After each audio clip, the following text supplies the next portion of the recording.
What happens when one of the biggest voices in independent news media collides with one of the most up-and-coming and prolific voices in the conservative Christian space on the topic of Andrew Tate? Accuse me of using the lover boy method, coercing them by being nice.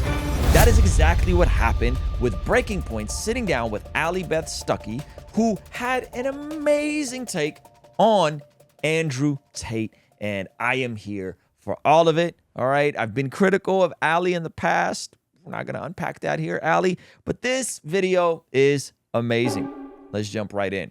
What are you charged with? That's a really good question. I'm charged with being the head of an organized criminal group, which is in charge of recruiting girls to make TikTok videos. They face charges, which include human trafficking and forming a criminal gang to exploit. It's the best hustle in the world. Are they accusing you of using violence or? No, they're accusing me of using the lover boy method, coercing them by being nice. So yeah, on corporative.com I have my PhD program, and that is PhD is a pimp and hose degree. Clever. Substantially more cringe and corny he was when he was getting started. I would agree. Basically how I got girls, how I met girls, how I got girls to like me, how I got girls to fall in love with me to work on webcam for me. And so, Allie, after that video, you put out this. She said, quote, Andrew Tate is evidence that the right can be as easily deceived by empty platitudes and virtue signaling as the left. All the true things Tate says about social issues are just virtue signals to cover for his degeneracy. And now, shots fired. Shots fired. I love it. Go ahead. Curious, to get your perspective on this as a conservative woman kind of in our media sphere and all of that as reaction, not to the interview itself, although maybe, but really Andrew Tate, some of the embrace that we've seen out there. I understand the appeal of Andrew Tate to a certain degree. Like, if you look at the political landscape, I think a lot of young men, a lot of young single men, maybe they feel emasculated or they feel definitely at the bottom of the intersectional totem pole over the past few years. And so to hear someone they think represent masculinity and strength and tell them that the problem is progressivism, the problem is feminism, you need to take responsibility, you need to be strong, you need to work out, all of these things. Okay, I understand that. Some of the critiques that he has of society, certainly of leftism, I would probably agree with. Some of the things that he tells men to do, like be strong, take responsibility, whatever. I can understand the attractiveness of that method or message to a lot of young men.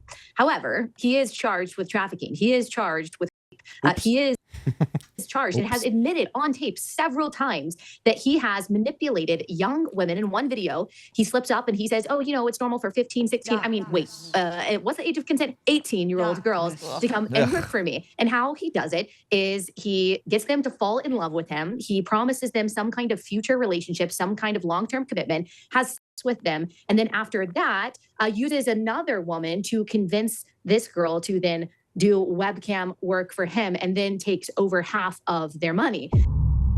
Sheesh, man. Which there's videos of him saying all of this. Now, I'm curious if they're going to say those were deep fakes. Oh my goodness. If those are going to be admissible. It's the Matrix. If those are going to be presented in court. But he definitely said all of this. I've seen the videos. You guys can look them up. We've covered them on the channel, which is like, hey, bro, this is you saying these things. You had a course on this on a website you were affiliated with that you said was your website. Maybe it was in a different company. So everything she's saying here is spot on. Or how does he navigate this conversation? I don't know. I think they're going to try to pay the girls off if all 7 are just settle. Or he's gonna plead out. I think it's gonna be one of those. I'll do 2 years. Yeah, I think it's got some trash on the side of the road. Yeah, I could see that. And he says this repeatedly on tape, on camera. He's not ashamed of it, or hasn't been ashamed of it, I guess, until he was charged recently. And he calls it a pimp and hose degree. He calls himself a pimp. And so I can't speak to Romanian law. So here's the thing. The laws have changed to where what she is describing is now textbook trafficking. We can say that it's not. We can say, well, making somebody fall in love with you and keep having their money and taking their OnlyFans logins from them, that's technically not trafficking. Yes, it is. Yeah. Yes, it is. The definition of that changed. How do I know? Because there was a raid in Oceanside, California, okay, about 12 years ago, and that law changing impacted people from the area who were participating in this sort of illegal activities. Okay, and then if you go cross state lines, it's even worse. And if you go across the world, it's even worse. So yes, if he is digitally pimping, that is absolutely what the law says. right? Now, you could say, well, maybe he didn't know. If we were to give him a good faith argument, maybe he didn't know that this is the changing of the law, right? Obtaining, patronizing, soliciting a person for the purpose of a commercial, right? That in which a commercial act is induced by force, fraud, or coercion. That is the definition. So maybe he didn't know, but that's definitely what happened, and that is the definition of it. And even if I were to say he didn't know, he was just, being a lover boy, they thought he found a loophole. It is what it is, right? And so that is the definition of it. Now, again, we give him the good faith argument, say he didn't know what he was doing. Maybe he didn't. I don't know. But the reality is he said the things that came out of his mouth that are directly the legal definition of these things. And maybe he wasn't being real about them, but that's what came out of his mouth. No one put those words in his mouth. Now, again, I'm not sure if he is going to say those were deep fakes, but based on what he said on camera and the definition of the law, he's in some trouble here. I don't know exactly what's going to happen in this case, but at the very least, the very, very least, he is not a hero. He's not someone just because he says some true things sometimes should be hoisted up in any way as an exemplar of virtue or strength or morality. At the end of the day, like, he is a very dangerous, narcissistic dork who has attracted a lot of attention for just being a degenerate that makes himself sound virtuous. Sheesh. Allie woke up and chose violence. We have another clip from that Tucker interview that I wanted to get you to react to, Allie, because, his defense and what his supporters will say is, oh, the reason that they arrested him, they're going after him, is the Matrix, right? He's saying things that are dangerous, and so they're trying to take him down. Let's take a listen to how Andrew himself framed this in that interview. What is human trafficking?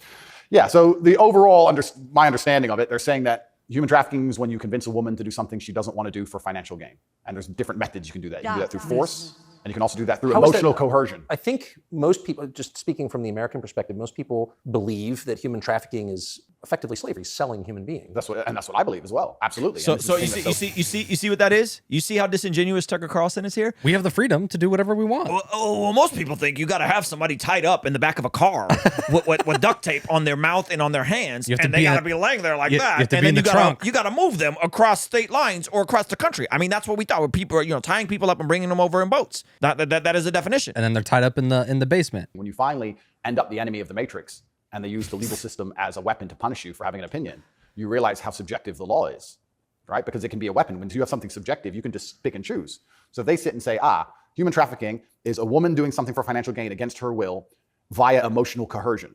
Well, he knows these two girls, they have TikTok accounts. Emotional coercion? Convincing her. That's what I'm accused of, because they have no proof of me doing anything wrong. I mean, it seems to me like in another context, a lot of conservatives would describe emotional coercion as grooming. Hello! So that's one piece. But I wanted to get you to react to this Matrix piece. Hold on. You got to admit the irony here. They're like, emotional coercion? What are you talking about? That's so dumb and not even a real thing. And then Tucker's like, the schools are trying to tee the children, and they're indoctrinating kids. We're simply asking not to have books about teeing the children for 5-year-olds. You can't have it both ways. Conservatives, you can't have it both ways. And again, kudos to Allie. You cannot say everything is grooming, and then a dude who's telling you, I used the lover boy method, made people fall in love with me too, right? And then be like that. It is. This is the same way. You can't have it both ways. You got to have just scales. And that's what I appreciate about Allie, because she's one of the few conservatives who's speaking out about it. So there's a lot of this grooming talk from folks on the right against, depending on how deep you want to go. You can't have it both ways. In your comments, you were talking about how the left has this vulnerability to virtue signaling, which as a member of the left, I've spoken out against, and that there's a similar vulnerability on the right. Yes. People are susceptible to kind of taking mental shortcuts. And so if he sort of signals some of the right things, and then the people you hate seem to be against him, then that's enough of like proof that he's actually on your side. Could you talk about, where some of the specific vulnerabilities are on the right? Because I just have fewer insights, fewer sort of like intel into that world. Yeah, I think the right, because we are so often demonized by the mainstream, whether it's the mainstream media or whether it's Hollywood, whether it's the so-called elites, whatever, however you want to define that, the people in charge of the major corporations, the tech companies, academia, all of that. We kind of, I think, get embarrassed by only being represented by like Christian conservatives. So when someone throws us a bone, when someone who doesn't fit the standard mold of conservatives, some, white Christian conservative who espouses all of these traditional values, we kind of get excited. We're like, like, oh, maybe this person is going to make us cool. Maybe it's not just She like, yo, conservatives are thirsty for clout. Yo, that's amazing. Maybe Andrew Tate will make us cool. Maybe. We just want the conservative The that cusses. Yeah, man. religious right, or maybe it's not just Christian conservatives who have the same ideas about feminism or masculinity or family or whatever as we do. So when we get like one comedian or one celebrity or one person who happens to express a kind of heterodox, almost conservative opinion, like we get really excited about that. But you know what the issue is here? And now I got to poke.